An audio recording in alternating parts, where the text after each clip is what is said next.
In questo episodio, io che mangio in coda e poi dico ma è che gioco con gli sconosciuti, cane che beve la birra e le brioche che tremano, 3 secondi di incubo e benvenuti in Irlanda.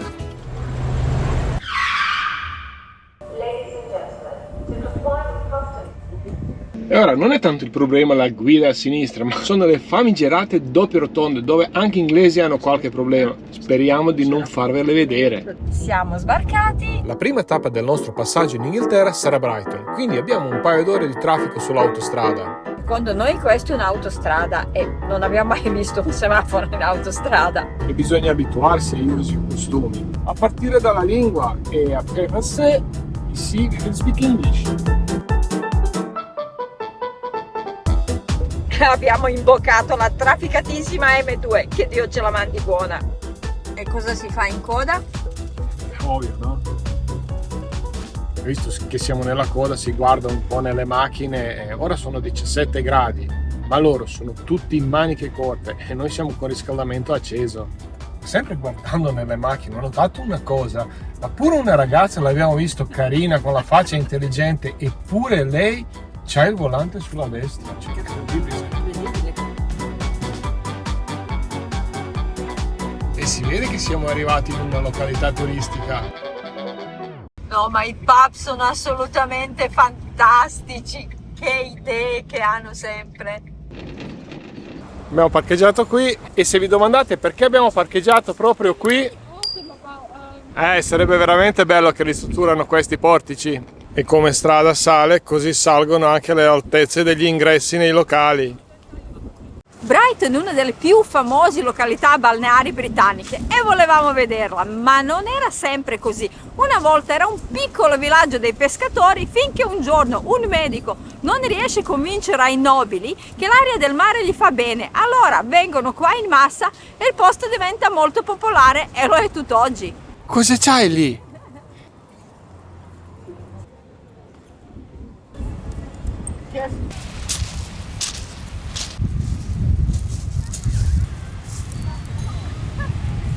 Io bagnini letteralmente li adoro. È la spiaggia di Brighton quando c'è il sole, è famosissima per colore dei suoi ciottoli, ma soprattutto per quelle cabine colorate dove la gente si mette a prendere sole e guardare il mare. Purtroppo oggi con questo vento le cabine non ci sono, ci rimangono solo i ciottoli. Purtroppo la zipline è chiusa. Anche questo posto qua, Pier di Brighton, è un altro motivo per quale siamo venuti. Pier di Brighton, un molo storico dove potete mangiare, giocare giochi arcade o semplicemente passeggiare.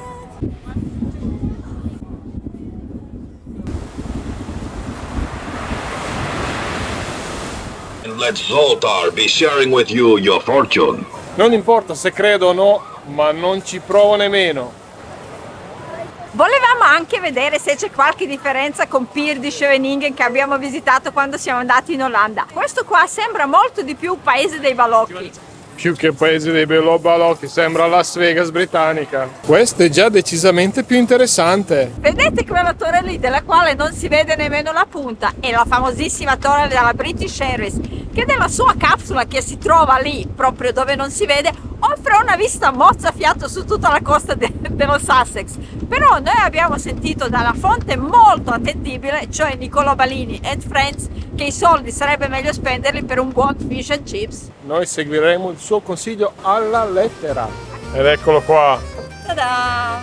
Dai, dimmi com'è. È molto croccante, è buono, è asciutto, non è grasso. Io parto dalle patatine. Sono ottime, ma manca un po' di sale. Abbiamo la salsa tartare e la maionese. Abbiamo visto gli inglesi doc che lo mangiano così, proprio con le mani. Altro che bocchetta. Veramente asciutto. Faccio anch'io come te. Fosse stato cattivo sarebbe stato più divertente per voi, così è più divertente per noi. Comunque il pesce merluzzo vi faccio vedere com'è. Non so se si è visto. Quasi caduto. Abbiamo preso una porzione, 14 sterline, abbiamo fatto veramente fatica a finirla. È vero, perché sono enormi le porzioni. E potete trovare i souvenir di ogni tipo. E dove c'è Zoltan non può marcare certo Tarot, Ivor. Oh raga, solo 25 sterline, vita, morte, miracoli e più il vincitore di X Factor.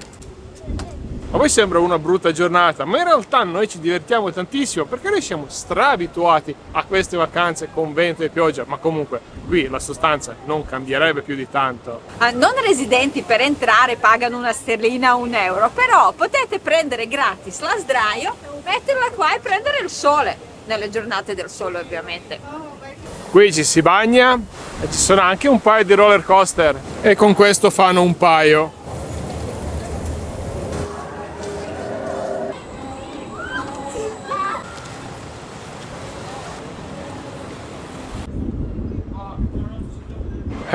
Sembra che siamo arrivati al Duomo.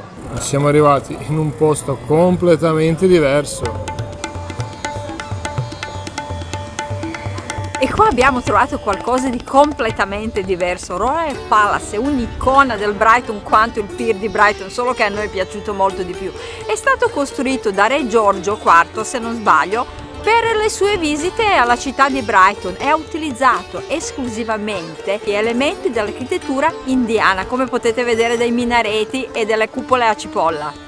Finché non è stato costruito il Royal Pavilion, nessuno si è azzardato a utilizzare questi elementi di architettura così bizzarra, come dicono loro. Però Re Giorgio voleva vedere quanto era avanti dal suo tempo e si è un po' sbizzarrito. E come conferma che è un posto figo ci sono i lavori in corso, che sono ovviamente ovunque vale la pena di andare.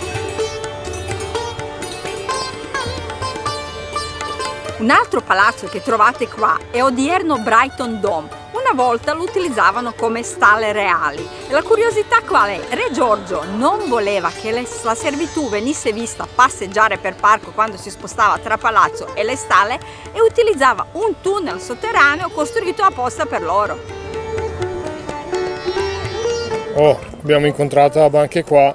E visto che il tempo è tiranno ma il meteo è peggio, andiamo avanti. C'è qualcuno che ha ancora il cerotto per mal di mare.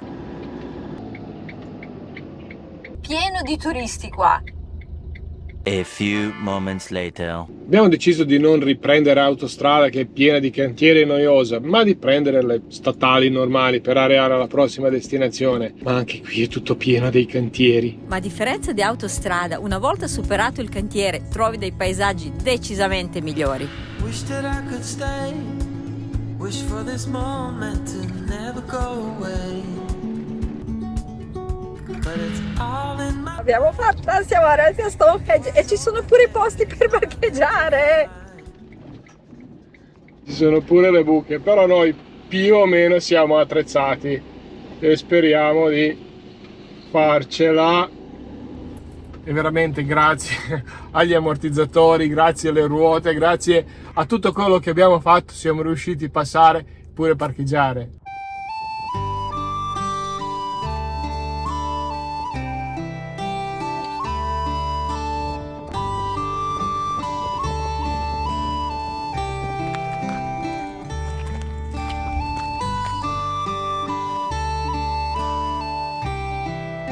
Tante volte si dice aspetto una vita di vedere o di fare una cosa, ma io veramente aspetto una vita per vedere Stonehenge, perché ero ancora alle elementari quando sognavo di vederlo, ma non pensavo che questo sogno si sarebbe avverato. Prima di tutto vi do un'informazione molto importante per quanto riguarda il biglietto d'ingresso di Stonehenge.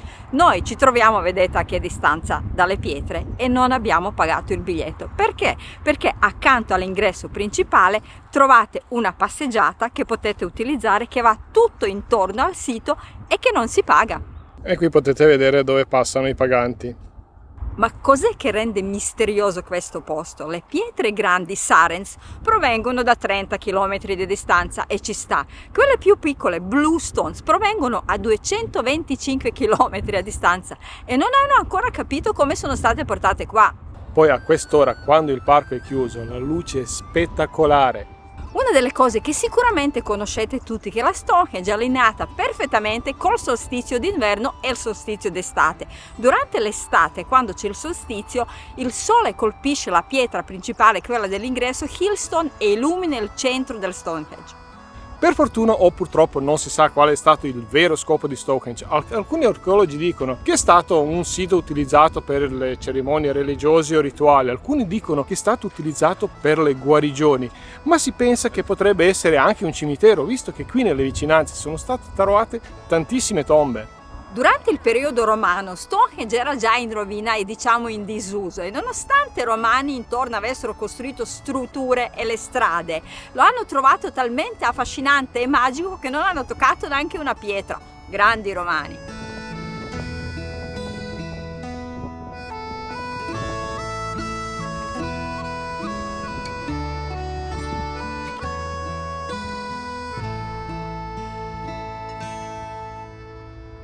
Se ci seguite da un po' sapete che noi giriamo Italia e Europa con un libro di storia molto importante, praticamente il fumetto di Martin Mister, ma grandissimo Alfredo Castelli ci insegna che qui ci sono stati pure gli alieni, quelli che hanno portato la tecnologia sulla Terra, ma oltre a loro, un pochettino più tardi, è arrivato anche il mago Merlino. Questa sua uscita era un maschilismo puro, perché parlare di mago Merlino senza nominare Fata Morgana non si può. Stonehenge è sempre stata associata ai misteriosi cerchi nel grano che compaiono nelle campagne inglesi. Ci sono delle persone fermamente convinte che c'è un collegamento tra questo sito storico e i misteriosi cerchi che compaiono ogni tanto. Ebbene sì, tutti quei puntini che si vedono sono le pecore. Questa sarà stata una di quelle poche volte dove penso, anzi sono sicuro, che non siamo riusciti a trasmettervi a pieno tutte le nostre emozioni. Eh sì, perché da quando siamo arrivati, come l'abbiamo visto, ci è venuto un groppo in gola che è rimasto ancora, perché siamo troppo emozionati. E questa è la passeggiata di quale vi stavo parlando. È gratuita per tutti, perché i percorsi in Inghilterra non possono essere proibiti, neanche se passano vicino a un sito così importante. Facendo i nostri giri abbiamo visto di tutto, ma una casa così e un signore così ancora no. Ora, per rispetto della persona non entriamo dentro, ma penso che potete immaginare com'è. E c'è pure una scopa volante. La palla magica è nella tasca. Yep. Yeah. Io non so dove sono, ma sembrano giapponesi. Prima o poi pitturo Charlie di questo preciso colore. E beh, sono discromatico e questo colore lo vedo perfettamente. Per fare capire ancora meglio dove siamo, Stonehenge è lì e noi dormiremo qua. E abbiamo interrotto la cena per farvi vedere questi campi con questa luce. The next morning. Oggi una giornata orribile, per fortuna che abbiamo visto ieri Stonehenge, perché oggi non usciremo nemmeno. Lo saluteremo così dalla porta. Ora cerchiamo di uscire da qui per affrontare tutte quelle buche.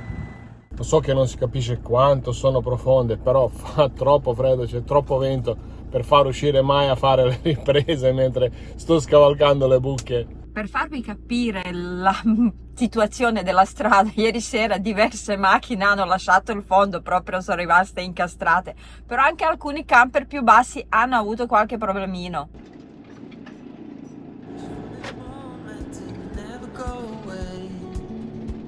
Ci siamo allontanati apposta dalla strada per riprendere questo fantastico pub con il double decker bus incorporato. A differenza dall'Italia, dove la siepe viene utilizzata quasi esclusivamente per recintare i giardini, qui è molto diffusa nella natura, quindi la troviamo anche lungo le strade come muretto di protezione naturale. Il Signore sta raccogliendo immondizia lungo la strada.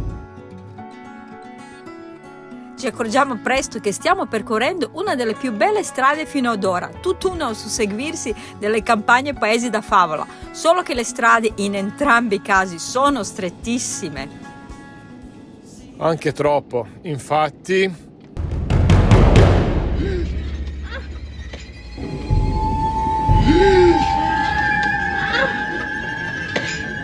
È arrivato troppo veloce ed era in mezzo alla strada, è veramente mancato un pelo, ma non vogliamo soffermarci più di tanto. dopo i campi di grano di stamattina nel Kent, Galles ci accoglie con i suoi monti e col suo mare d'Irlanda. can see, thinking about what your life came to be. You're a beautiful sight in the È un caccia? summer night.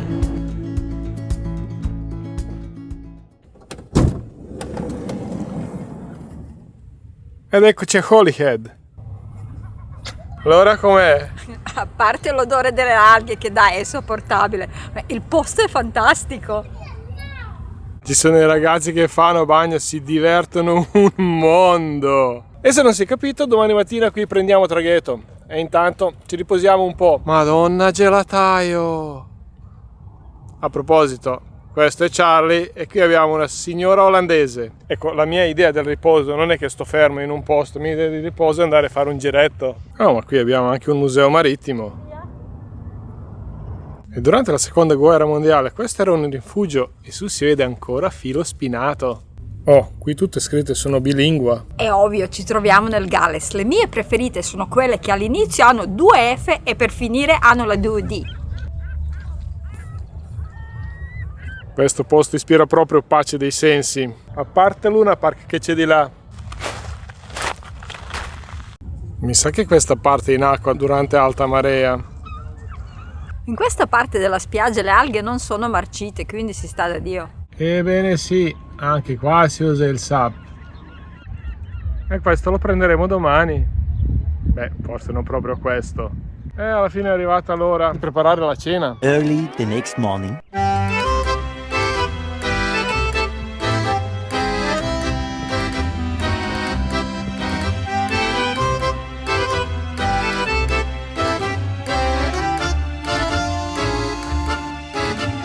A voi non fa venire in mente la colazione?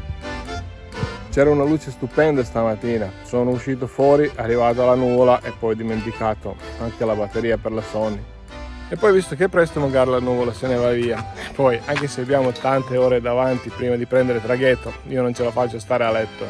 Era un bel posto dove attendere traghetto. E ci mette un sacco a dormeggiare, o si dice attraccare.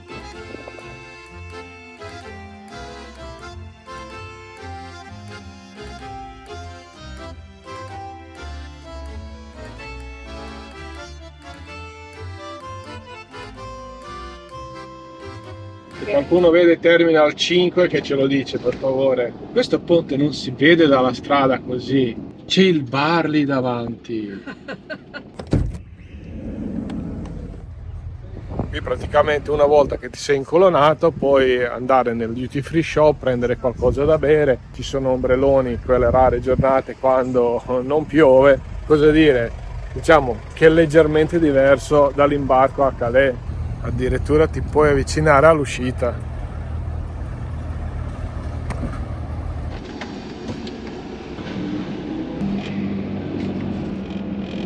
Oh, ci hanno imbragato.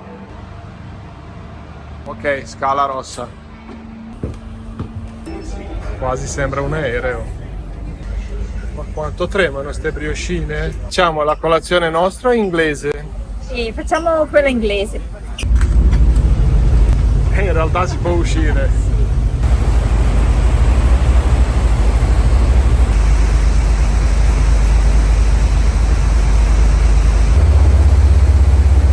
Oddio santo, quanto sta fumando! Dall'altra parte quello era la zona fumatori. Intanto ci facciamo un cappuccio e un muffin, poi dopo facciamo una classica colazione irlandese che per noi sarà un pranzo. Ma siamo unici a mangiare questa cosa molto economica da quasi 9 euro, perché tutti si mangiano fagioli, salsicce, riso, uova, porridge. Abbiamo preso questo traghetto perché è quello che fa percorso più breve, 2 ore e mezzo, se no io starei troppo male. Ora mi ci butto. Hai già raccontato perché andiamo in Irlanda?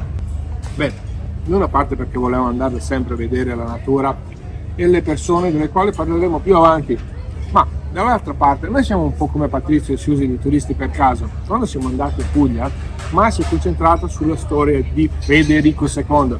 Invece qua c'è un'altra storia. Io vorrei scoprire, perché ho sentito che c'è la sorgente della Guinness.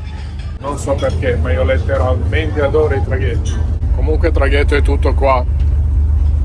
È veramente veloce!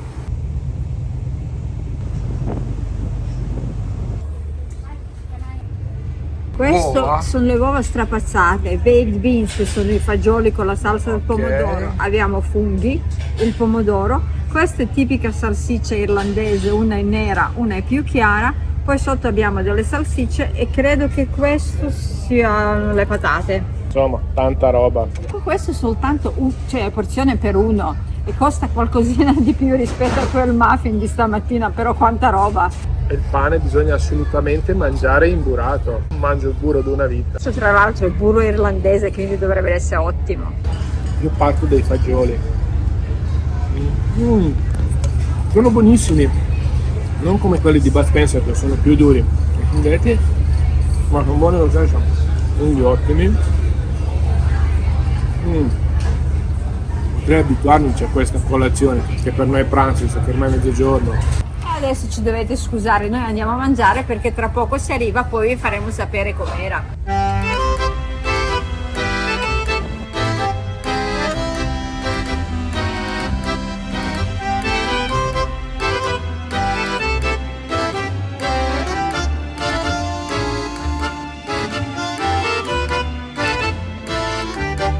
Benvenuti in Irlanda! E non dimenticatevi di lasciarci un mi piace.